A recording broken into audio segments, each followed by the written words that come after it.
Hola, ¿qué tal a todos? Bienvenidos. Muchísimas gracias por acompañarnos a este nuevo episodio. El día de hoy tenemos un episodio muy especial. Es un episodio que agradecemos a Implantes del Bajío por hacer que nuestro invitado esté aquí con nosotros. Y para quien no sepa quién es Implantes del Bajío, ellos son fabricantes de placas bloqueadas en titanio y acero quirúrgico, tornillos, clavos e instrumental. Y pues los pueden ayudar. Aquí va a estar apareciendo sus datos de contacto con todo el tema de ortopedia. Y para comenzar nuestro episodio ahora sí, quiero presentarles al doctor Omar Rodríguez. ¿Qué tal, Omar? ¿Cómo estás? ¿Qué tal, Ángelo? Bien, bien, pues emocionado con ganas de compartir aquí alguna información, tips, algo de experiencia y bueno, pues soltarnos un poquito, ¿no? Para la plática. Perfecto, Omar. Omar, pues, ¿qué te parece si la primera pregunta que les hago a todos, ¿quién es Omar Rodríguez para quien no te conozca? Ya, mira, aquí te puedo comentar dos cosas, o sea, hay Omar como médico, como veterinario y está Omar como ser humano, ¿no? Ok. Entonces, el tema de Omar como médico veterinario, pues obviamente es un médico soñador, que ambiciona, que le gustan los retos, que no se queda quieto con lo que está, siempre estoy tratando de leer, de estudiar, entonces ese es Omar médico, Omar veterinario, y por otra parte, pues Omar es un soñador, ¿no? O sea, a Omar le gusta estar con la familia, a Omar le gusta pasar tiempo con ellos. Pues Omar es una persona muy, muy sensible, aparte de que se puede ver una imagen diferente en mí, pero luego dice que los Libras somos un poquito más sentimentales, ¿no? Entonces, así es como yo lo puedo dividir y bueno, pues aquí estamos. Perfecto. Y actualmente radicas en Ciudad Guzmán y tienes una clínica allá, ¿verdad? Sí, así es. Contamos con una clínica que estamos enfocando en traumatología y ortopedia. Digo, obviamente hacemos más cuestiones. Hay situaciones de neurología, neurocirugía que también me apasionan. Hago un poco de oftalmología. Eso también es un tema por ahí que dicen el gusto culposo, ¿no? Ok. Que tienes por ahí por cierta área. Y estamos ahí en Ciudad Guzmán, ya tenemos alrededor de 8 años ejerciendo y bueno, pues tratando de apoyar a los colegas de la zona, de la región y de todas partes de la República. Entonces, ahí es donde nos estamos ubicando ahorita. ¿Podemos decir que el diferenciador de Minervet es ortopedia, neuro y oftalmo? ¿O meterías alguna más? Fíjate que sí, sí lo puedo decir como que esa sería lo que diferencia nuestro trabajo. Sin embargo, todo el equipo de doctores que están haciendo un trabajo espectacular en la medicina preventiva, medicina felina.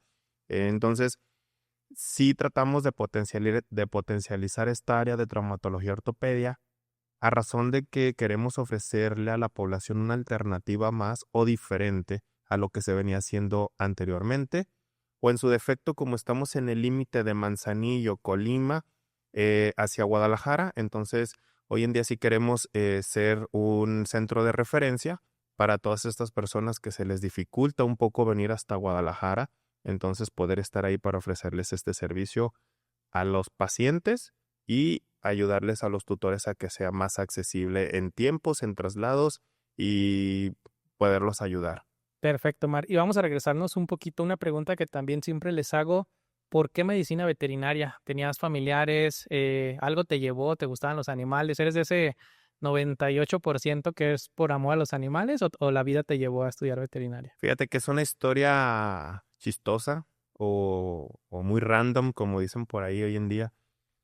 La verdad que siempre me han gustado las heridas o el trauma, o sea, no sé, como desde chiquito siempre que andabas en la bicicleta y en el fútbol y que te raspabas y esas cosas, siempre me gustaba hacer como tipo curación o a lo mejor, a mis papás, por ejemplo, pues ahí me gustaba estarles ayudando con la venda y esas cosas.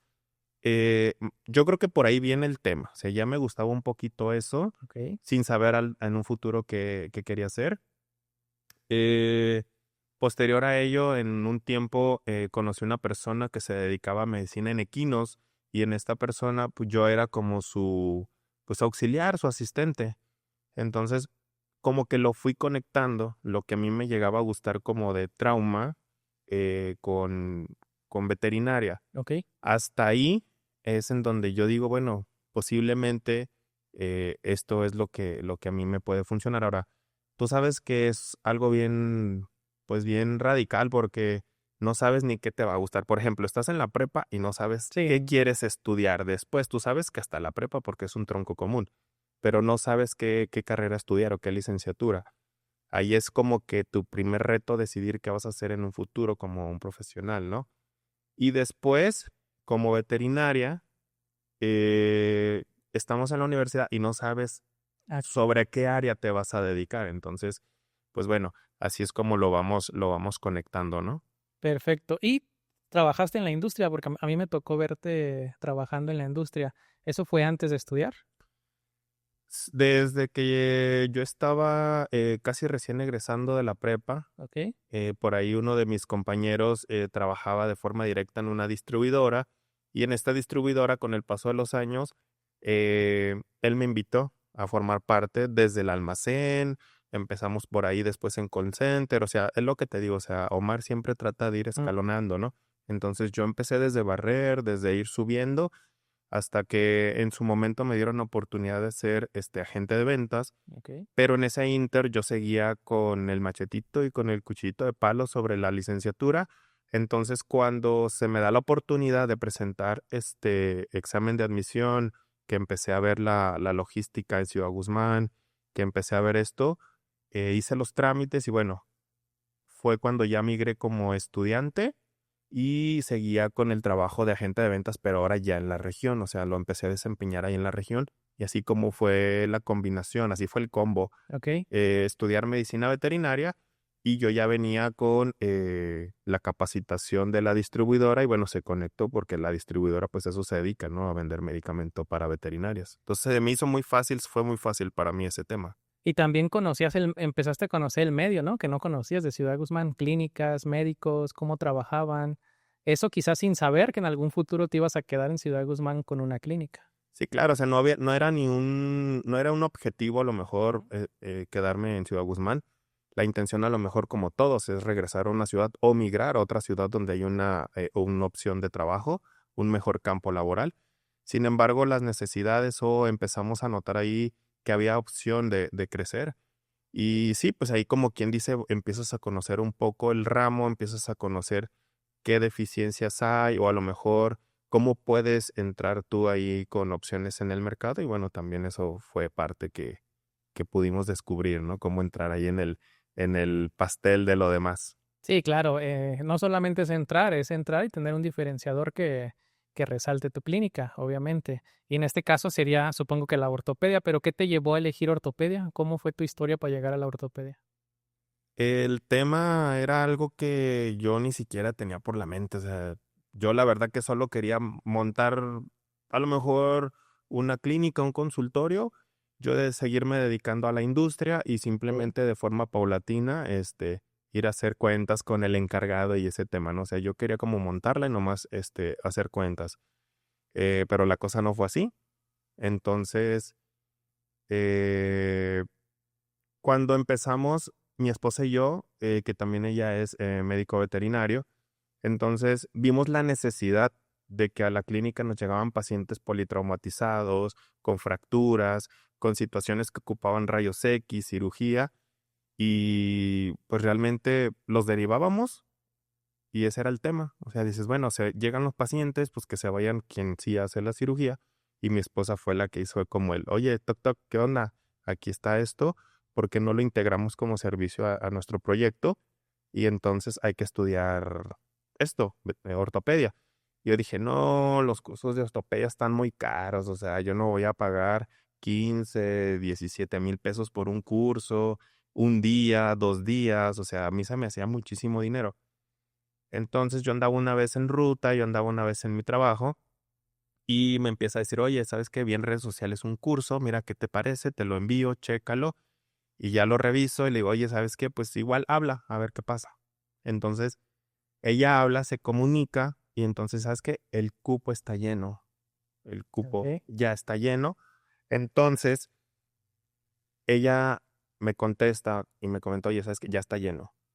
Pero me dijo el encargado del curso que te va a poner en lista. Si por ahí alguno de los integrantes no se va a animar a terminar lo del curso, pues entras tú. Yo creo que no pasaron ni 20, 30 minutos cuando me regresa la llamada y me dice, ¿sabes qué? ya está libre un cubo para el curso, te tienes que presentar tal día en Guadalajara, el horario es tal y ya pagué, ya hice el depósito. Ok. Entonces prácticamente estoy en esta área de ortopedia por mi esposa, porque realmente ella fue la que hizo todo el conecte. Y bueno, ya estando ahí me empezó a gustar, me empezó a llamar la atención, me empecé a enamorar de cuestiones, términos y técnicas que yo decía, bueno, ¿y esto quién lo hace o cómo se hace? Y volvemos a lo mismo del inicio. Empecé a investigar y me empecé a enamorar de esas técnicas. Algo que a mí me llamaba mucho la atención, donde yo me clavé bastante, fue en la cirugía de TTA.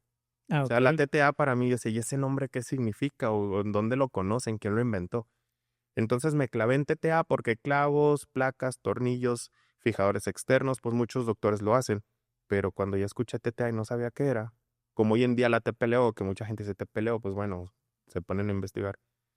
Y entonces me meto a TTA y hasta que obtuve un curso de TTA, Ah, hasta que supe hacer TTA, hasta que dominé TTA, fue como que, ok, ya estoy tranquilo, ya estoy del otro lado, pues lo que siga. Entonces así fue el tema de cómo empecé con ortopedia, porque realmente estoy acá gracias a mi esposa, que fue la que, pues no me obligó, pero a lo mejor yo tenía ese cierto miedo, ¿no? ok. Yo tenía ese cierto miedo o no me atrevía. Entonces, pues bueno, como siempre sabemos, las parejas son como para sumar. Sí, claro. Entonces, pues ella fue la que me dio ese empujoncito y bueno, acá estamos compartiendo. Oye, Doc, y antes de preguntarte cuál fue ese primer curso, ¿en qué momento decides ya renunciar a la industria? Porque tú estabas a la par, ¿no? Pero, ¿qué fue lo que pasó? ¿Se juntó el trabajo? ¿Te sentiste ya económicamente cómodo quizás para poder dejar un trabajo? Pero ¿cuál fue? ¿Te costó soltar ese trabajo que era fijo, que era, digamos, seguro cada 15 días o no? Sí, fíjate que es una decisión que, pues yo creo que los seres humanos a veces tenemos incertidumbre o miedo a lo nuevo, qué va a pasar, ¿no? Entonces yo estaba pues cómodo, estable. Y tuvieron que pasar 2 años después de que abrimos la clínica, tuvieron que pasar 2 años para que entonces, mi esposa me dijera: "Oye, esto ya está creciendo, ocupo apoyo y, pues, sí necesito que estés acá porque, pues, hay situaciones que yo no domino, no sé, o hay pacientes pesados que yo no puedo atender y necesito que la fuerza de un hombre me eche la mano y demás". Entonces, empezamos a poner eso en la balanza, pero créeme que no fue fácil, ¿eh? O sea, sí era así como que, no me quería deshacer de lo que yo tenía haciendo casi, bueno, toda la carrera, 5 años, ¿no? Anteriormente tuve 5 años en la empresa donde estuve en almacén y demás, pero esos últimos 5 años que yo ya estaba cómodo con mis tiempos, con la ruta, con andar manejando, con visitar veterinarias, o sea, no fue fácil, pero bueno, decidimos tomar el reto y dicen por ahí que todos los cambios siempre son buenos, ¿no?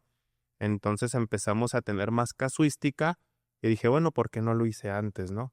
Pero pues como que siempre buscas el momento ideal o el momento que más se conecte para tus tomas de decisiones, siempre y cuando lo haces con planificación. Cuando hay situaciones que son Sí, no, claro. demasiado agudas, pues dices, bueno, toca estar aquí, ¿no? Y tomarlo bien y empezarle a echar ganas. Pero así fue más o menos el tránsito, pero no fue fácil. Sí me costaba un poquito de trabajo destetarme de eso, pero yo creo que solo es el miedo a lo desconocido. Realmente, una vez que empiezas, pues a lo mejor ya no te paran, ¿no? Entonces cada vez estás buscando qué más, qué más. Así más o menos va como el rollo. Perfecto, Doc. Doc, ¿y cuál fue tu primer curso de ortopedia que tomaste? El primer curso fue en septiembre del 2017. Son de Okey. los cursos que organiza Convepec, que organiza el doctor Leonel, que le mando pues también un saludo porque el doctor Leonel ha traído la ortopedia a nivel nacional con un alto nivel. Se preocupa mucho porque tengamos estas capacitaciones acá, que hagamos ortopedia de mejor calidad. Y también mi primer mentor, por así decirlo, mi primer ponente que yo conocí, bueno, pues el doctor Esteban Mele, de Ujú. Argentina, que ahorita por ahí anda en un hospital, creo que en Europa, haciendo un trabajo bastante importante. Y ese fue mi primer acercamiento en mi primer curso en septiembre de 2017 y de ahí para adelante, pues bueno, empezar con esto, ¿no? Perfecto. Y antes de entrar a tema, Doc, supongo que era un choque como, digamos, de ciencia, no sé cómo decirlo, venir, ver todo lo que se hace y regresarte y ver que las cosas allá de repente no se hacían tan actualizadas o tan novedosas. ¿Tenías problemas con presupuestos por ser sé que Ciudad Guzmán es una ciudad, pero al final la cultura por los animales quizás no es la misma que en ciertos lugares de Guadalajara. ¿Tuviste ese choque en presupuestos, en técnicas? ¿Te limitaban las técnicas, los presupuestos, el tutor? ¿Cómo fue ese choque con esos primeros pacientes? Ya, mira, aquí hay un tema que quiero tomar en dos partes. Ujú, Una es el tema, porque son como retos que tienes que superar y los tienes que resolver. Una es el tema de la inversión de capacitación y de ujú. tu inversión en equipo. Es algo costoso. La verdad que es algo costoso que en un futuro se regresa la inversión, pero, o sea, cuando mi esposa me inscribía al curso de ortopedia, yo lo coticé y dije, ok, no, ¿por qué? Pues era un curso que te costaba entre 13 y 15,000 pesos, o sea, 1 o 2 días, y decía, no, claro que no, o sea, es muy costoso. Entonces era como ese tabú. Entonces dije, bueno, vamos a desbloquear eso. Después ya tomas el curso, pero luego es equiparte. O sea, Sí, cuánto cuestan las cosas, cuánto cuesta tu taladro, cuánto cuestan los implantes. Eso tiene un valor económico importante. Ahora, cuando ya vienes a ver el reto de cómo voy a generar mi curva de aprendizaje, es un reto súper importante. Yo por eso, cuando escuchan por ahí de que, cuando dicen la gente de que no, que la ortopedia es cara, y luego otros dicen, no, yo busco una cirugía ortopédica barata.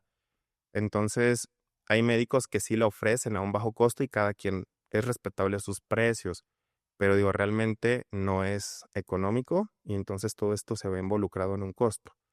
Cuando llegan los pacientes a cotizar cirugías, pues realmente les das un precio y la gente que valora o que puede no se la piensa, y hay mucha gente que sí hay como que sí, ese bloque, ¿no? Económico.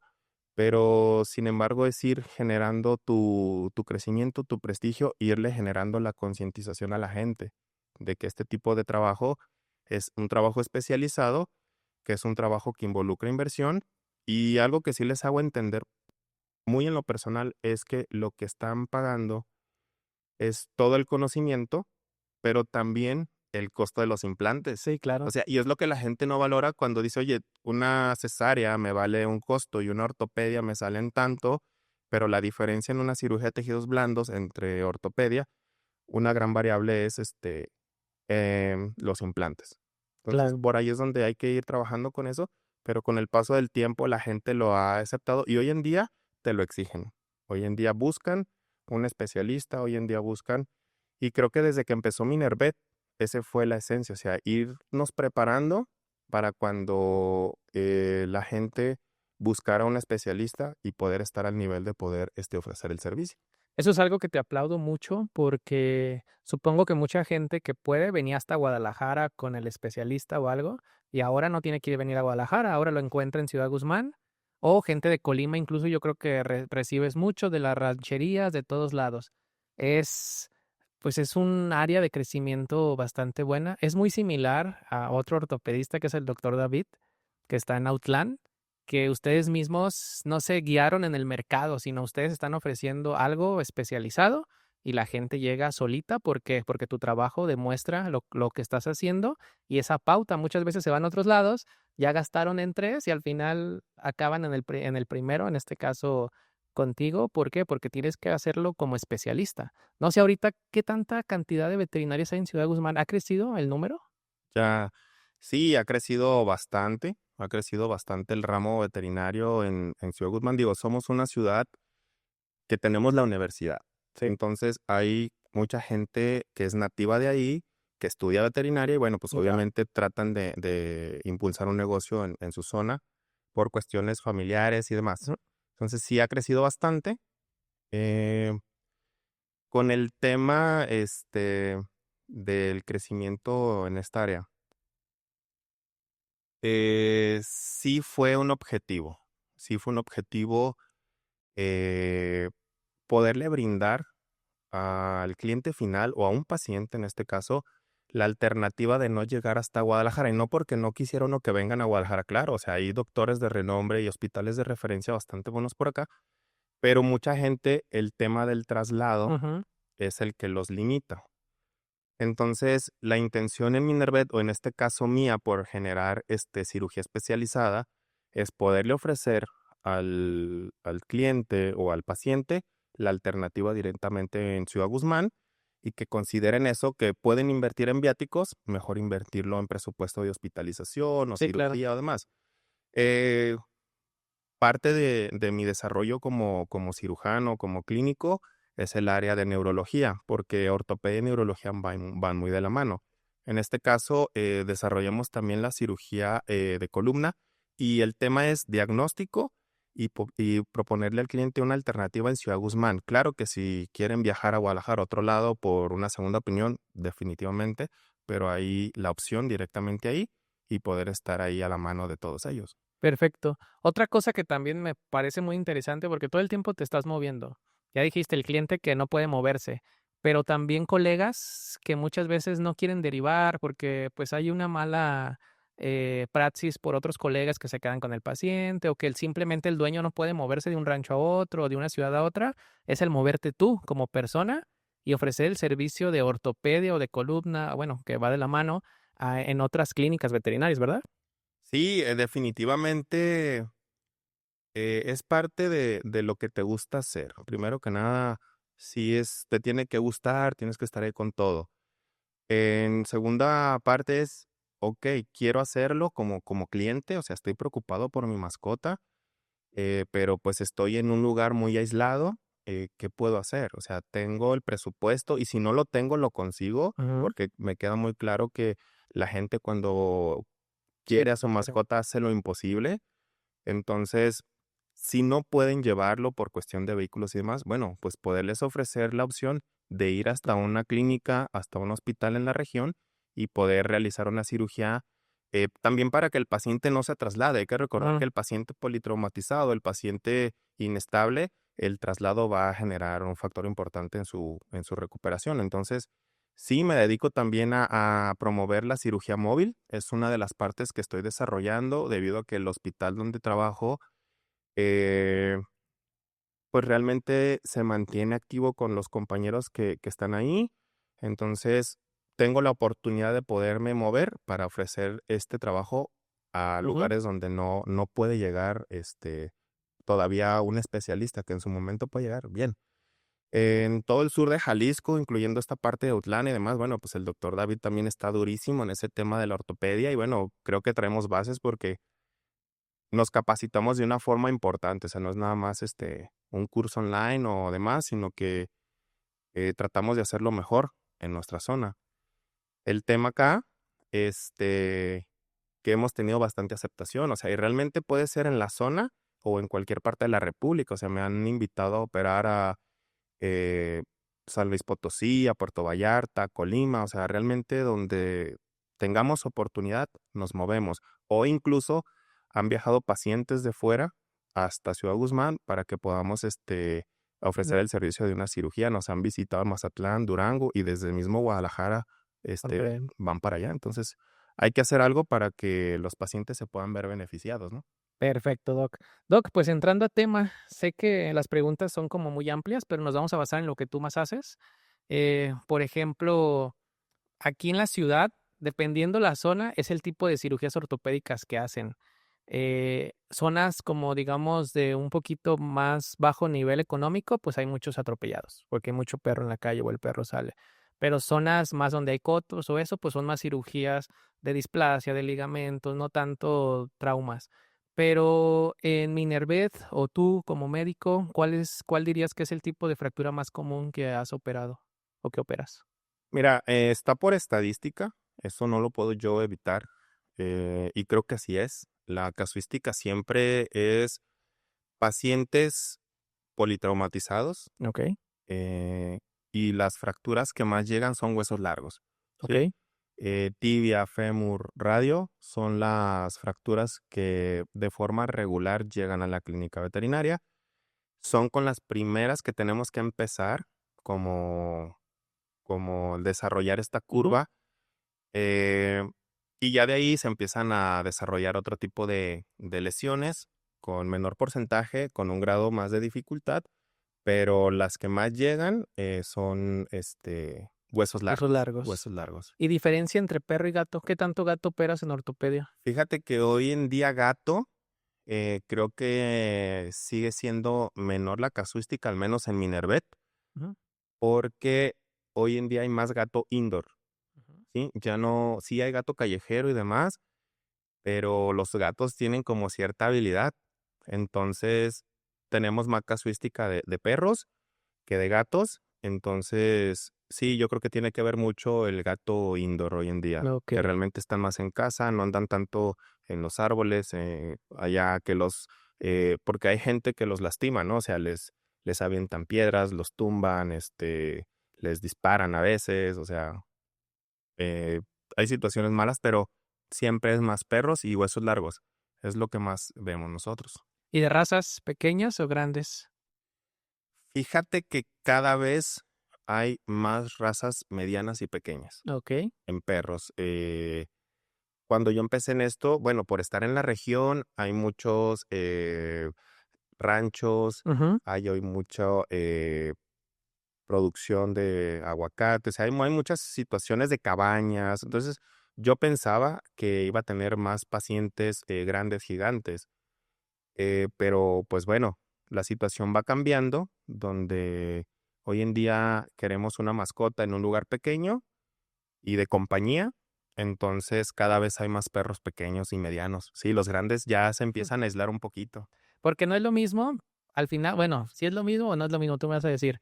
Al final es un fémur, pero un fémur de un gran danés y un fémur de un chihuahua, obviamente el abordaje es el mismo, pero ¿trabajas igual en los 2? Fíjate que en el caso del fémur sí.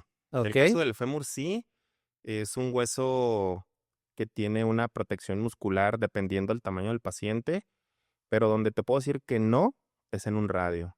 Donde te puedo decir Okey. que no es un radio, porque el perro de talla grande tiene un hueso robusto, con una buena nutrición sanguínea, tiene protección muscular a lo mejor considerable, y en un talla toy son los que te pueden generar más dolores de cabeza. Entonces, de hecho, hay cursos especializados de cirugía ortopédica para perros toy, para gatos y de forma general, ¿no?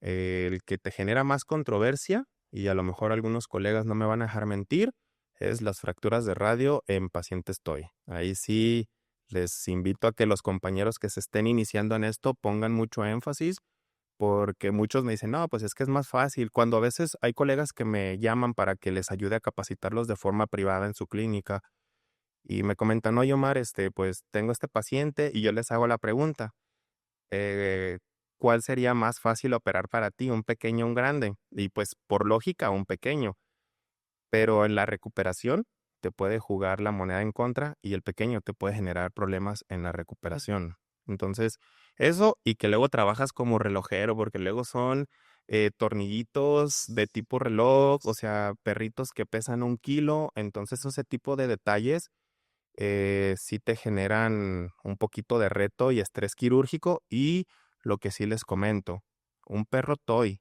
y un perro cachorro, muchas veces es operarlo a la primera. O sea, no tienes mucha opción de arriesgarte a fracasar porque las complicaciones pueden ser importantes. O incluso por el espacio, ¿no? Porque los tornillos obviamente van a abarcar espacio, la placa, todo es complicado. Sí, la irrigación centromedular en un radio Mm, la tapas con un tornillo. Entonces, si okey. utilizas un tornillo de un calibre grueso, bueno, hoy en día las casas comerciales se preocupan un poco más por darnos lo que ocupamos y están generando sistemas micro, ¿sí? Sistemas micro que van de tornillos desde 1.1 milímetros de grosor. Y bueno, por acá nuestro patrocinador Implantes de Bajío vende unos sets muy especializados para este tipo y bueno, creo que podemos contactarlos y gestionar el tener estos equipos, ¿no? Esa es otra parte, que no solo en ortopedia, en todas las especialidades. Hacer la cirugía, saber la técnica, okey, pero usar el material adecuado, desde una sutura hasta un tornillo, hasta una placa. Anteriormente, pues, teníamos puros materiales de Humana, nos teníamos que adaptar a Humana, a AFES, no había este tipo de empresas que se dedican a ortopedia veterinaria. Y precisamente te iba a preguntar, a mí me tocó anestesiar mucho. No sé si tú veas, pero hay fracturas por raza. Ahí te va por qué. Porque los Pomerania, a mí me tocaba ver Pomeranias que se bajaban del sillón y ya se fracturaban sus manitas. y operábamos de 10 pomeranias, 9 eran manitas. ¿Por qué? Porque al brincar se fracturaban.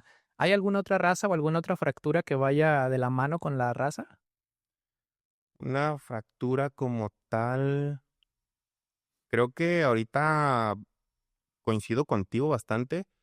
Vamos a lo mismo, Ángelo. El tema de las nuevas generaciones. Mm, Todos quieren tener, por ejemplo, las mujeres quieren tener su perrito de chiquito. compañía en el carro, en la bolsa, y siempre vas a tener un perro miniatura. Esto predispone a que lo traen en las piernas, a lo Mm, traen en la camioneta, y al momento de bajar directamente desde un escalón, desde el carro, desde una silla, se fracturan. Creo yo que va por ahí más el índice de fracturas en tallas toy y algún otro paciente, pues fíjate que posiblemente en cadera, posiblemente los perros que vienen en las cajas de las camionetas, mm. ¿sí? Perros que vienen en cajas de camioneta, no están sujetos, no vienen en kennel, y ese tipo de pacientes pueden llegar a tener a lo mejor un tema en la cadera por el impacto, este, pero es como lo que se me ocurre ahorita, ¿no? Obviamente todo es muy, muy imprevisto, Sí, los claro. accidentes no avisan, pero si los talla todo y radio, es un tema, Ellos solos. es un tema de siempre. Perfecto. Oye, Doc, ¿y qué hacer si yo sospecho que está fracturado mi pacientito? ¿Qué voy a ver o qué va a pasar? Donde obviamente no se vea expuesto el hueso, donde veamos que de repente levanta la patita o que yo supe que se cayó y tengo esa duda. ¿Qué tengo que hacer Bueno, aquí sería como propietario o como médico. como propietario? Ok, como propietario, pues primero que nada, como siempre te lo dicen las agencias de seguros, es guardar la calma. Ok. Siempre tienes que estar tranquilo ante la situación. Yo sé que hay muchas personas muy aprensivas. Hay perritos que tienen un umbral de dolor muy alto y aguantan un poquito el tema. Otros se la pasan quejándose. Entonces, como propietario, obviamente es guardar la calma, evitar que el perro se esté moviendo y evitar un piso resbaloso por aquello de que se resbale, intente apoyar y entonces no tenga el apoyo y se puede lastimar la boca, se puede lastimar Ok. otra zona.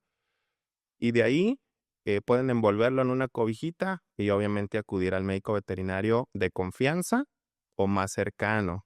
Ahí el médico veterinario, como va a ser la primera recepción, tiene que tener el criterio de actuar, ¿no? Hago algo por el paciente, puedo hacerlo o directamente lo derivo. ¿Sí? Entonces, ahí como tutor, lo primero que tienes que hacer es contener al paciente, guardar la calma y buscar apoyo con un especialista, un médico veterinario que le ayude con esto. Perfecto. Y como médico, ¿en qué momento o en qué se basa el decidir? Cada vez veo más cirugías. Creo que la cirugía es el gold estándar, pero en no operar o sí operar, ya no veo tantos vendajes, ya no veo tanto tratamiento conservador. En tu experiencia, ¿cuál es esa decisión? Va, mira, aquí hay un tema importante. Nosotros vamos a tener más pacientes fracturados por traumatismo. Ujú. Aquí una recomendación para los colegas, siempre ayúdenme o ayúdenos a cualquier ortopedista o a cualquier cirujano a contener dolor e inflamación. Okey. De verdad, creo que es lo primero que como médico, como ser humano ocupa, ¿no? ¿Sabes qué? Tengo dolor, quítamelo. Sí. En lo que vemos, si le hago un vendaje, si lo opero, si lo traslado, a ver qué hacemos, siempre les comento y los invito a contener dolor e inflamación. Bueno, que no tengo un estudio para saber si le pongo un AINE, un corticoide. Bueno, hay muchos métodos para poder hacerlo, infusiones, bloqueos, orales con multimodal, hacer muchas cosas en lo que llegamos al diagnóstico. Eh, ya en el otro caso, eh, Sí, porque antes yo me tocaba ver muchos vendajes, y eran vendajes de, no sé, 5 días, se iba y veníamos y se lo cambiábamos, vendajes con demasiado algodón, como muy conservatorio, el tratamiento para no operar, quizás cuando la fractura estaba alineada, pero la recomendación es operar sí o sí. el tema de los vendajes, yo no los hago. Yo la verdad es de que prefiero no hacerlos. Está descrito que un vendaje te puede generar más complicaciones que Okey. beneficios. Te platico rápido por qué.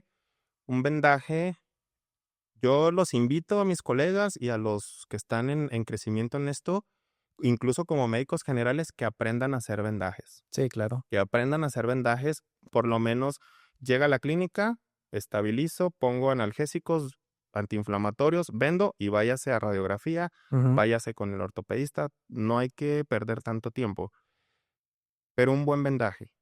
Eh, Hemos tenido situaciones donde el vendaje te genera problemas dérmicos, ¿sí? Empieza a generar mucha humedad, empieza a generar mucha infección. Esto se vuelve un problema.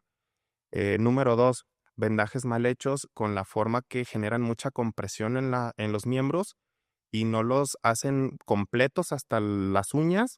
Y entonces vamos a tener un paciente con mucho edema en la parte distal y esto pues obviamente va a generar muchísimo dolor en el paciente. Otra cuestión importante es que luego hacen los vendajes se bajan y quedan justo donde está la fractura, entonces están haciendo Eso fuerza está de palanca. Pues hoy en día los vendajes yo no los utilizo, es mejor dejarlos sin vendaje en ciertos casos, obviamente, o generar un vendaje de buena calidad y pues obviamente trabajar sobre si vamos a operar o no. Y obviamente el especialista va a hacer su diagnóstico. Oye, este paciente le va mejor con una cirugía o este paciente le va mejor de forma conservadora. Lo que sí te puedo decir es que yo en mi práctica diaria ofrezco siempre tres alternativas. Si se dice que cuando vas a operar vas a entrar con el plan A, B y C porque transquirúrgico vas a tener que improvisar algo que no viste en la radiografía o en la tomografía, eh, también cuando vamos a cotizarle al cliente le vamos a dar opción A, B y C porque vas a tener que analizar la biología del paciente, la biología de la fractura, vas a tener que analizar o hacer un score del compromiso del propietario también. y entonces en base a eso puedes generar una alternativa de tratamiento conservadora o una no tan invasiva. Entonces ahí es donde vamos a trabajar con estas ideas, pero en conjunto. Okey. Algo que quiero retomar un poquito sobre el tema de la cirugía o el diagnóstico es que siempre hay que hacer un FAST, que este es una nomenclatura en inglés que nos ayuda, que es el Fast Assessment Score. Este nos ayuda a evaluar el tema de un conjunto para un éxito en una cirugía. Te lo platico rápido y este sirve como un tip para los compañeros. Okey. Anteriormente se decía una fractura, el éxito es 50 cirugía y 50% cuidado del propietario. Propietario. Hoy en día yo les comento que pues no es cierto, digo, así lo aprendí desde mis mentores como el doctor Rafael Estrada, que el tema es, tienes un paciente, vas a ofrecer una alternativa, ok, ¿qué alternativas quirúrgicas tienes? ¿Qué presupuesto tiene el paciente? ¿Cómo está el tema de la biología de la fractura? Y entonces evalúas si el paciente es comprometido, el tutor es comprometido, si no es comprometido, todo eso, y le das un número. Sí, ajá. Después volteas a ver al paciente. Es un paciente agresivo, es un paciente que no se deja, es un paciente que brinca muy fuerte. Entonces no tienes mucha alternativa de arriesgarte con un método conservador. Cuando todo eso lo analizas en la consulta, en la plática, entonces haces como una numeración en cada uno y luego dices, para llegar al 100%, ¿cuánto les voy a dar y cuánto Mm. me corresponde como cirujano? Entonces el éxito de una cirugía va dividido entre tres, no es entre dos. Entonces hay que tener criterio propio como clínico, decir, sé hacer mi trabajo, tengo estas alternativas, pero también si el dueño nomás lo ve en la mañana y en la noche, pues no me lo va a medicar y no me lo va a tener en reposo. Y si el perro es el típico agresivo que se arranca los vendajes, pues bueno, ahí vamos a tener que llegar a un acuerdo. Entonces, hacer esta evaluación nos va a ayudar a llegar a un éxito. Tomamos decisión cuándo operar, cuándo no operar o cuándo un método conservador. Perfecto. Sí, todo va también de la mano, como dices, esas 3 vertientes y, porque sí, a un husky superagresivo que vaya cada semana a vendaje, pues va a ser, o sea, no, aparte, los típicos perros de rancho que sí tienen el presupuesto para operarlos, pero que los van a ir a dejar Libres. allá y no hay nadie. Comparado al perrito toy, que está todo el día la dueña, que la dueña es la enfermera 24/7, que la recuperación es diferente. Oye, doc, y tocando un poquito esos temas, ¿trabajas con AFES, haces AFES, algún día hiciste AFES? ¿Qué opinas de las AFES? Actualmente creo que ya tengo muchísimo tiempo que no veo, pero en su momento, pues, era pues, una técnica que funcionaba y a bajo costo. pero obviamente traía todas esas consecuencias posteriores en algunos casos. ¿Qué opinas del AFE actualmente? El fijador externo es una excelente alternativa. Okey. Es una excelente propuesta porque como tú lo has dicho, o sea, hay muchos años de usarse y va bien, pero hay que saber también colocar un AFE. O Okey. sea, y la cuestión del AFE o del fijador externo es el tema de los cuidados de la herida, porque la interfase del clavo con la piel generan una Ujú. fricción constante y es un puerto de entrada de infección. Entonces hay que trabajar con mucha precisión con los AFES, más que nada trabajar con el tutor en los cuidados y en la limpieza. Hoy en día yo creo que el costo de poner un AFE y una placa tiene que ir casi a la pared porque el tiempo que te tardas en cirugía es casi lo mismo. La inversión de materiales que se utilizan hoy en día, que son barras, que son clips, que son unos sistemas ya más actuales, te sale el costo Okey. casi igual que una placa, pero sí es súper importante identificar cuándo puedes poner una placa en una fractura distal y cuándo no vas a tener el soporte básico de los componentes de la ortopedia para una fractura y un fijador externo te va a salvar Te mucho. lo va a dar. Te Okey. puedo dar un comentario con este aspecto. Yo he colocado placas, en perro estoy, Ujú. y termino quitándolas y poniendo un fijador externo. O Okey. sea, un fijador externo siempre va a ser tu aliado. Hoy en día se está desarrollando más la técnica de fijador y Lizarov, que son los fijadores que van como con unos aros. Ah, redondo, sí. Ajá, los redondos. Esos te funcionan bastante bien. Okey. Entonces, la técnica de fijador o sistema Ilizarov sustituye al AFE tradicional, pero pues bueno, hay que tener todas las técnicas para saber cuándo una, cuándo otra y que nos ayuden a solucionar el problema. Pero Sí. sí, los AFEs siguen siendo por ahí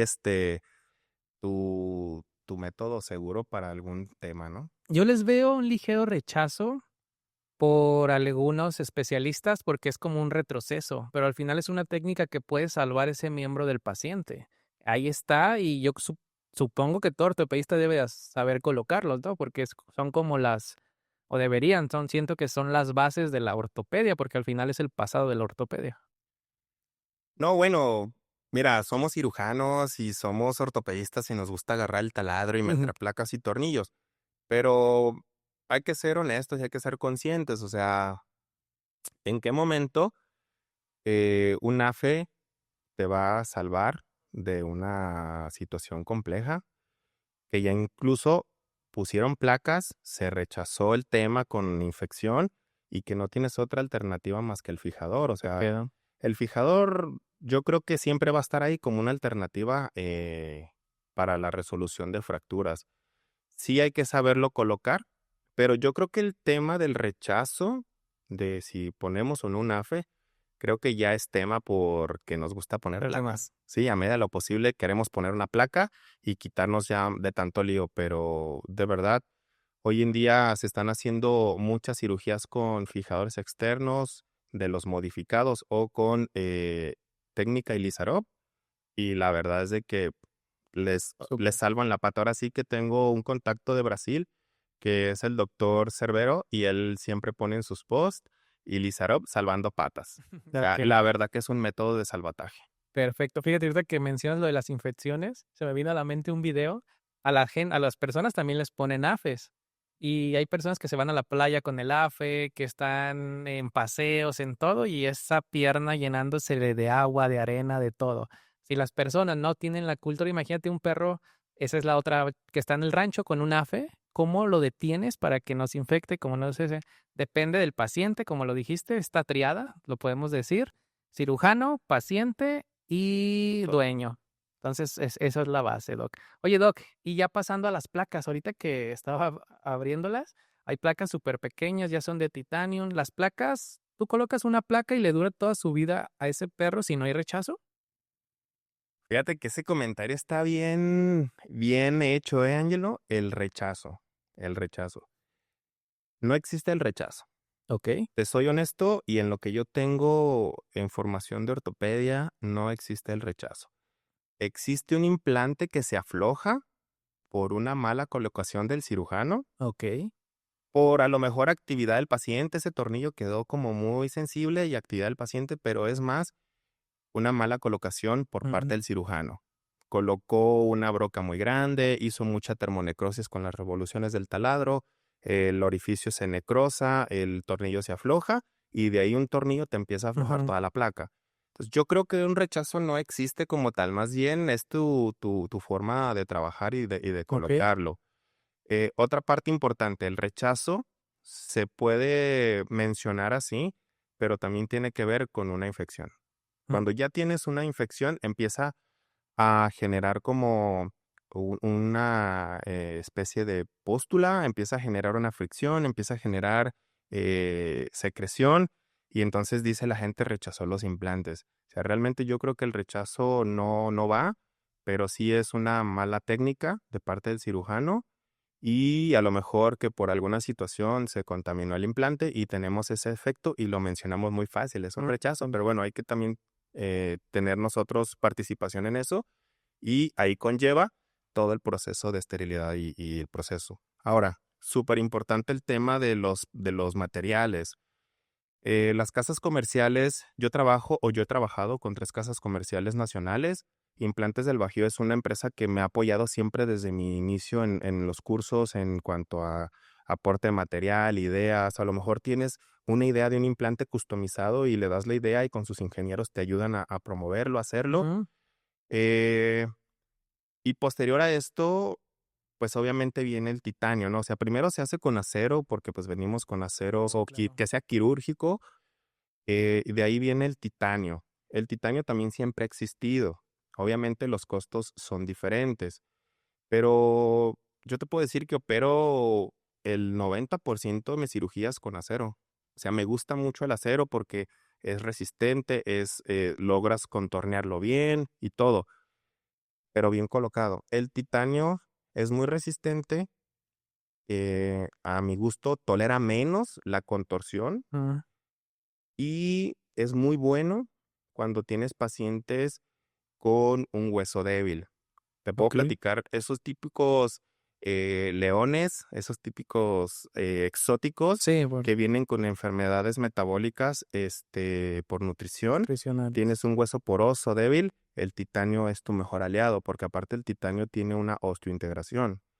En pacientes geriátricos, por ejemplo, o sea, que ya tienes un hueso poroso, un paciente con hipotiroidismo, que tienes un paciente que ya recibió radioterapia, entonces todo esto te va a afectar la calidad Mm. del hueso. El acero va bien, pero si puedes o tienes la opción a colocar un titanio de buena calidad que los proveedores te ayudan a proveerte, pues creo que estamos del otro lado, ¿no? Fíjate que precisamente hace tiempo teníamos esa pregunta. Yo trabajé con un ortopedista mucho tiempo y estábamos platicando. La edad de un perro, pues, es 20 años, digámoslo muy extremo. Entonces, ese material, ese acero quirúrgico, esos 20 años te va a durar súper bien, digámoslo. Pero pensando en la rama humana, pues, en humana, una placa puede estar 20, 30, 40, 50 años. Entonces, creo que el titanio es más enfocado para que dure más, ¿o no? Creo que el titanio va más relacionado es más liviano ¿Okey? y es más compatible titanio-hueso. Okey, O sea, como químicamente hay más acercamiento para una resolución de una fractura. muy bien. El implante de acero va bien, nunca se integra al hueso, eh, pero van bastante bien. Ahora, el tema entre estos dos en cuanto a que si se quedan o no se quedan de por vida, realmente la intención siempre es retirarlo, porque es algo que no es del cuerpo, es algo que no Okey. es del cuerpo. Entonces, también en esta formación como cirujano y como especialista en ortopedia, tienes que evaluar que si tu paciente ya cicatrizó la fractura, retira eso, deja al organismo que sea puro. Ya Ujú. nos ayudó a estabilizar una fractura, ya consolidó. Yo creo que es momento de retirarlo. Sí me ha sucedido que generan, lisis ósea, como por fricción, porque hasta cierto Mm, punto los sistemas tienen un método, perdón, tienen un tiempo de duración. Ok. O sea, una placa tiene su tiempo de duración al 100%, un fijador externo tiene su duración de 45 días máximo al 100% bien colocado. Entonces, tienes que tener esas variantes para saber. Y si realmente el paciente está teniendo una lesión de una cojera después de un tiempo, ves que todo va bien en una radiografía, pero le duele en cierto punto de contacto con la placa, pues bueno, es momento de retirarlo. ¿Y hay testimonios en humanos que les duele? Cuando tienes una placa, cuando tienes un tornillo, cuando tienes algo externo a tu cuerpo, ellos tienen dolor cuando hace frío, cuando se mueven y hay que retirarlo. El paciente, regresamos al principio, ellos no nos van a decir que les duele, pero si el humano, que tenemos la fortuna de platicar qué sentimos durante una cirugía o durante este tiempo que tenemos un implante, entonces esa era otra pregunta que te iba a hacer, si se tenían que retirar o no, ya me la respondiste. ¿Por qué? Porque me había tocado pacientitos que generalmente el fémur, pero de repente ya sale con alguna, pues como alguna posta, con algo, y ya tomábamos placas y era un tornillo que ya estaba por allá y muchas veces solo retiraban el tornillo. ¿Tú ahí recomiendas retirar todo para un solo manejo anestésico, retirar todo? Si ya está la fractura de hace 2 años, ya, lista. Ok, aquí son algunos puntos de Ok. considerar. Número uno, que el tutor le tiene miedo a pagar otra vez. Ujú. Número dos, que le tiene miedo a la famosa anestesia, que bueno, ese es otro tema. La anestesia va a depender de muchos factores. Eh, la placa puede estar en el paciente de por vida. Sí se ha asociado un poco que pueda generar un osteosarcoma o un tipo de cáncer de hueso, pero no es tanto por los implantes, es por el hecho de la fractura. Como las células que están yendo a regenerar Sí, empiezan a mutar en algún proceso del tiempo, va a generar un efecto posiblemente negativo, pero no es la placa, sino que es el tema de la cicatrización. El tema de los implantes, te digo, yo voy más a retirarlos porque no son del organismo. Te soy bien honesto, yo creo que el 98% de los tutores no regresan a retiros de implantes internos. Los haces porque les estorban, hay que sacarlos, sí, claro. pero no regresan. Entonces, la placa ahí se puede quedar y si hay que retirarlo, yo tomo placas. Si la fractura ya está consolidada o con un buen aporte de callo óseo, pues mejor retirar todo. Sí, porque te va a Perfecto. generar ahí más reacción. Muy bien, Doc. Doc, y otra pregunta ya para ir terminando. Eh, ¿Siempre los tornillos son si tienen la misma cabeza para quitar y poner? ¿Puedes batallar si tú no operaste un paciente y te llega operado de otra parte? O sea, ¿tienes el material adecuado para retirarlos? Porque a mí me tocaba ver a veces que, pues yo creo que era una mala praxis, pero una misma placa tenía diferentes cabezas de tornillo. O la otra que también te voy a hacer, ¿los tornillos se deben de poner tal cual vienen o se pueden cortar si yo no tengo esa medida? Eh, híjole, es un tema controversial dependiendo de quién te lo platique, dependiendo de dónde lo escuchaste y dependiendo cómo lo ejecutas. Eh, no, no son universales las cabezas de los tornillos o la forma. Este, cada casa comercial como técnica de candado es como que su mismo cabeza de tornillo, su mismo destornillador, que no sea compatible con otro, porque si quieres esa marca, pues tienes que comprar Sí, todo el kit.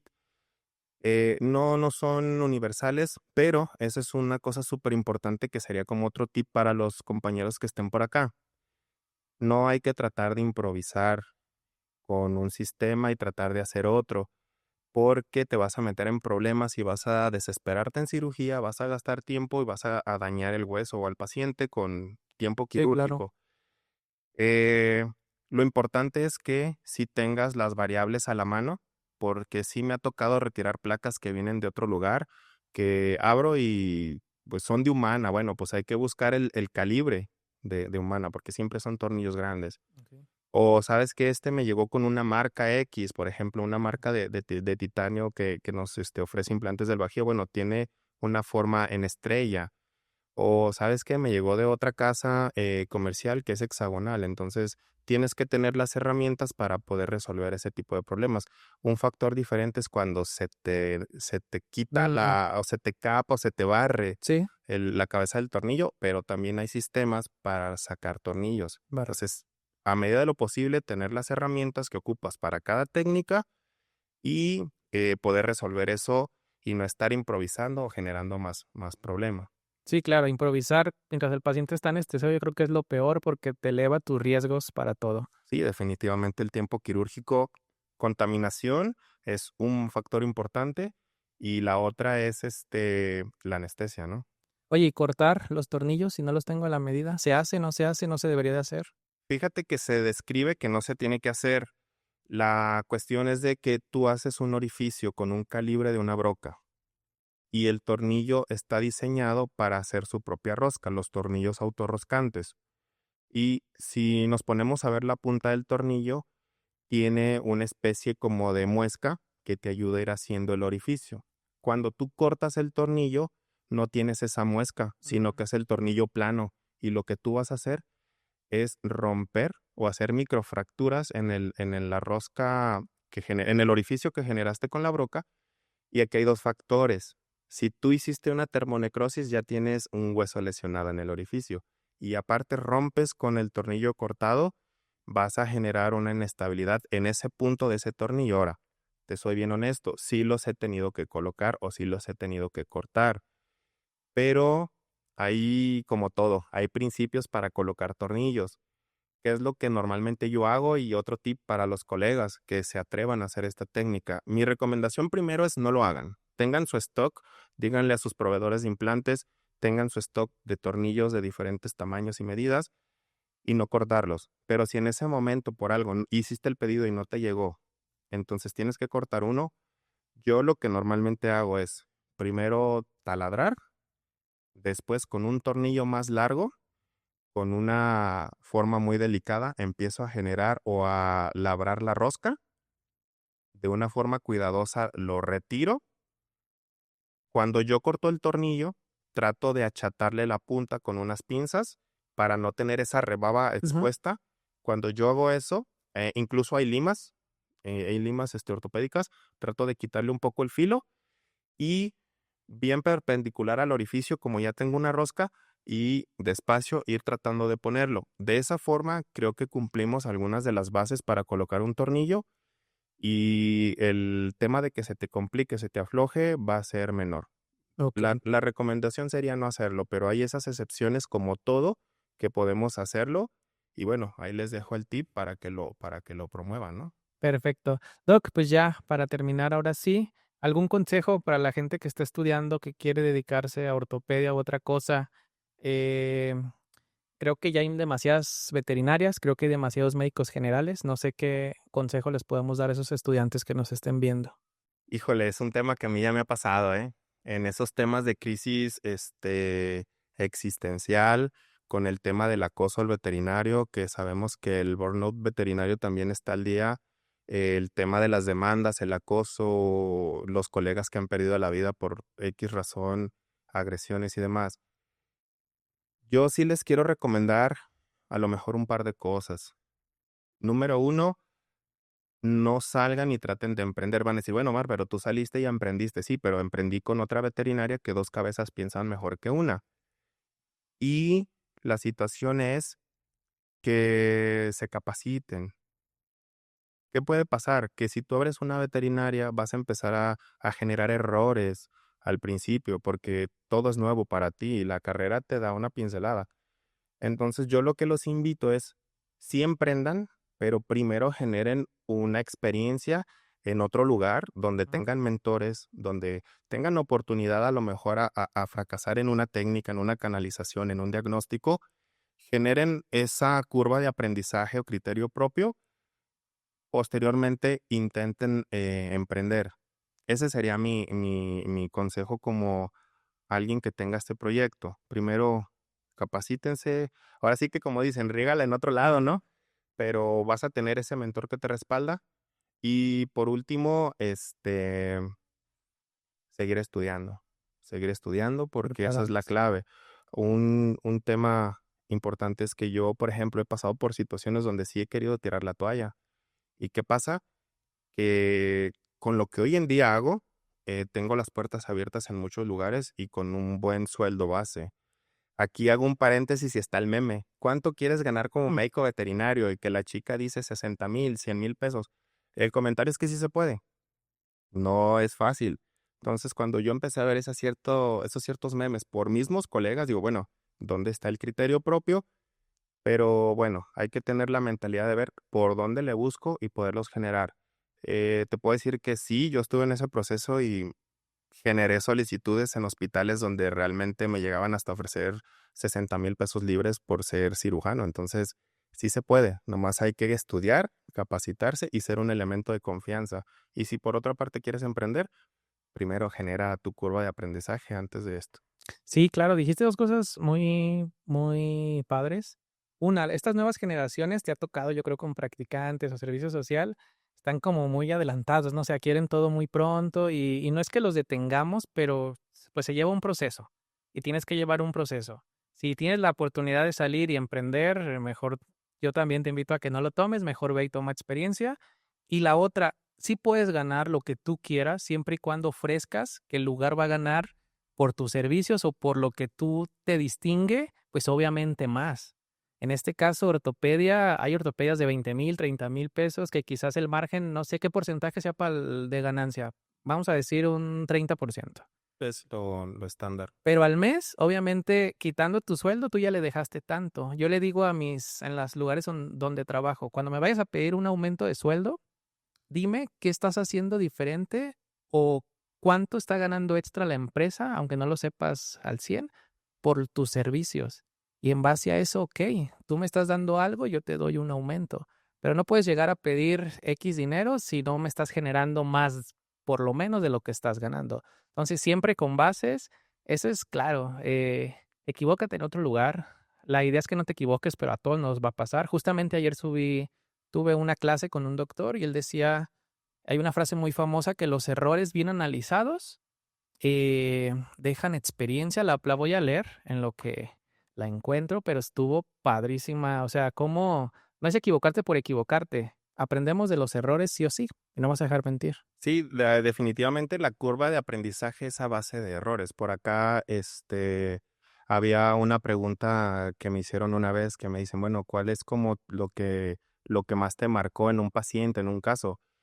El tema fue que en mi curva de aprendizaje con un curso de ortopedia 2 yo ya quería hacer y deshacer y cobrar, pero cuando empecé a hacer las cirugías, yo decía, Ya, y te ¿qué tocó. hice? O sea, la placa mal, los tornillos mal, se infectó. Entonces dije, yo no quiero hacer esto, pero bueno, ese es el reto de superarte y, y sacar adelante esto. Así es. Mira, voy a leer la frase porque sí me quedé ahí pensando.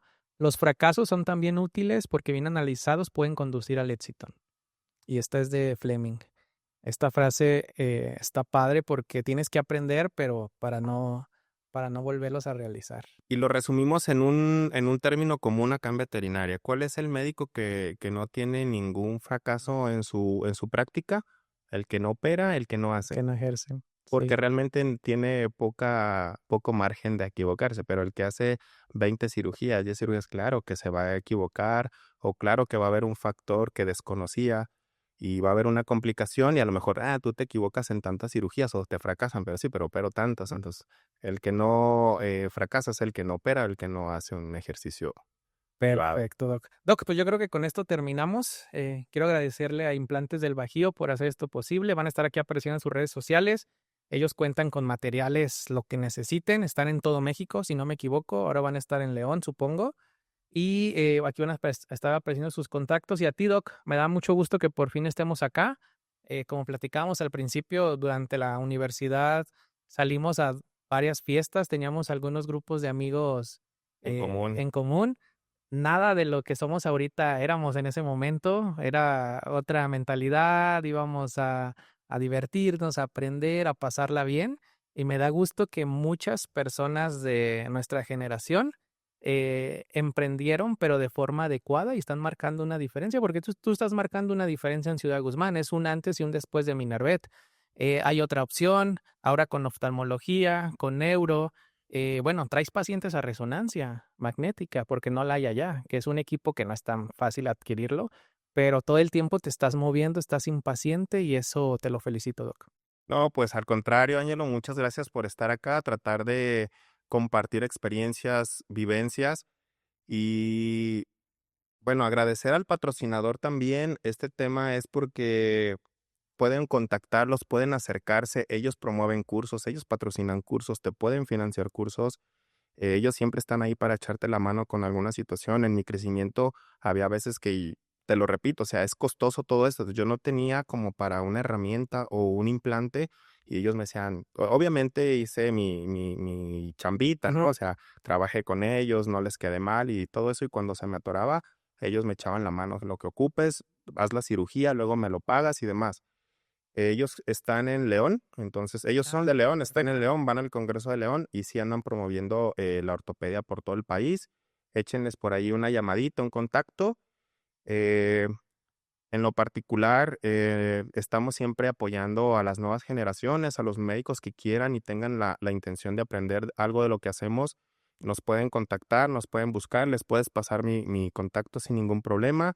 Recibimos pasantes, recibimos estudiantes voluntarios, prácticas profesionales, incluso un médico que quiera acercarse a esta área de la cirugía ortopédica, con todo gusto podemos generar una estancia y recordarles que también ofrecemos el servicio de cirugía móvil a cualquier lugar que el tutor pague y que lo necesite el paciente.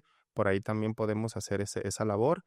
Y bueno, de lo contrario, redes sociales, que nos sigan ahí, subimos casos, subimos algunos posts para irle generando información tanto al tutor como a los colegas, a los Colegas. veterinarios. Y estoy agradecido por esto y lo que sea que necesiten, estamos a un mensaje de contactarnos. Desearte mucho éxito acá en lo del Gracias. podcast, en todo lo que tú haces con Educabet, que siempre estás en la vanguardia, innovando. Y bueno, pues a ver qué día nos toca estar por ahí como ponentes en Educabet para compartir un poquito más del día a día y ahora sí con el resultado inicio final de los pacientes, ¿no? Perfecto, Doc. Doc, pues muchísimas gracias. Con esto terminamos y nos vemos en el próximo. Hasta luego. Muchísimas gracias.